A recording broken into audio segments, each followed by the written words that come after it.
Welcome back to my channel Alifa and Amiza Sammu. আশা করি আপনারা সবাই ভালো আছেন। আবার চলে এলাম নতুন একটা ব্লগ নিয়ে।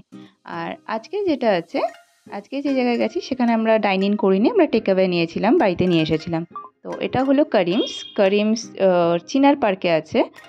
তো এনাদের বক্তব্য আমরা জানি করিমস মানে ওল্ড দিল্লির হবে, ওল্ড দিল্লির ফেমাস করিমস, ওখানকার ফ্র্যাঞ্চাইজি বা কিছু। তো ওনারা বললো না, ওদের হচ্ছে মুম্বাই ফ্র্যাঞ্চাইজি। ওদের কলকাতাতে টোটাল 3টে ফ্র্যাঞ্চাইজি নেওয়া আছে, 3টে আউটলেট আছে। একটা চিনার পার্ক, একটা সল্টলেক আর একটা পার্ক স্ট্রিটে আছে। তো আমরা ঢোকার সাথে সাথে অর্ডারটা প্লেস করে দিলাম। এমন কিছু প্লেস করিনি যে অর্ডার দিয়েছি যে অনেক টাইম লাগবে, বাট ওনারা একটু টাইম নিয়েছিল, আমাদের কিছুক্ষণ ওয়েট করতে হয়েছিল। বিরিয়ানি ছিল আর তার সাথে বাটার তন্দুরি ছিল। আর আমাদের পার্সেলটাও রেডি হয়ে গেছে, আমরা নিয়ে বাড়ি চলে এলাম। এই যে আমাদের পার্সেলটা। আর এদের খাবার কোয়ান্টিটি কোয়ালিটি সেটা আপনাদের সাথে শেয়ার করব। তার আগে দেখুন এদের পার্সেলটা এইভাবে প্যাক করা আছে। আমাদের কন্টেনারের জন্য আলাদা যেমন নর্মালি চার্জ নেওয়া হয় তেমন সব কিছু নেওয়া হয়েছে। তো এটা বিরিয়ানির সাথে রায়তা ছিল, হাফ বিরিয়ানি 390 আর ফুল বিরিয়ানি 590, এরকম একটা প্রাইস ওদের। কিন্তু যখন আমি অন্য কারিমসের সাথে কম্পেয়ার করলাম, প্রাইসগুলো ওদের অনেক হাই। এই যে কন্টেনারে কত ml কন্টেনার আমি এক্স্যাক্ট বলতে পারবো না, আমি আমিনিয়া বা আর্সেনাল থেকে নিলেও এরকমই কন্টেনার ওরা দেয়, বাট প্রাইসটা এত থাকে না।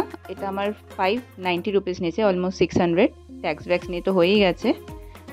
ওদের কোয়ান্টিটি এতটাই থাকে, বাট প্রাইস হচ্ছে 350 কি 380 এরকম কিছু একটা থাকবে।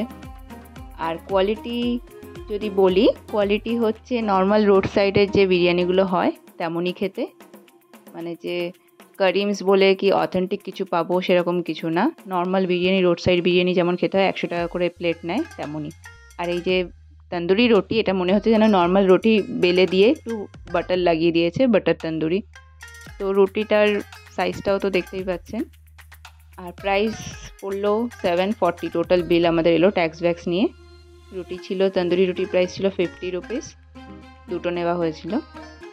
তো আমার মোটেই ভালো লাগেনি, আমি কাউকে রেকমেন্ড করব না এই জায়গাটা। আর ওদের বিরিয়ানির আলুটাও অনেক শক্ত ছিল, মানে ভালোভাবে কুক হয়নি। রায়তাটাও খুব একটা ভালো হয়নি, জাস্ট মানে গুঁড়ো লঙ্কা গুলে দিয়েছে দইয়ের মধ্যে। আর সব শেষে আমি যেটা বলে থাকি, যদি আপনাদের আমার এই ব্লগটা ভালো লেগে থাকে, লাইক কমেন্ট শেয়ার আর সাবস্ক্রাইব করতে ভুলবেন না। যারা ফেসবুক পেজ থেকে দেখছেন, আমার পেজটাকে একটু ফলো করে দেবেন। আর এই যে ওদের মেনু কার্ডটা আপনাদের সাথে শেয়ার করলাম, আপনারা চাইলে একবার পজ করে বা দেখে নিতে পারেন। আজ তাহলে এখানেই শেষ করলাম। আর আমার পুরো ব্লগটা দেখার জন্য আপনাদেরকে অসংখ্য ধন্যবাদ। আবার দেখাবো অন্য কোনো একটা ব্লগে। ততদিন ভালো থাকবেন, সুস্থ থাকবেন। Thank you.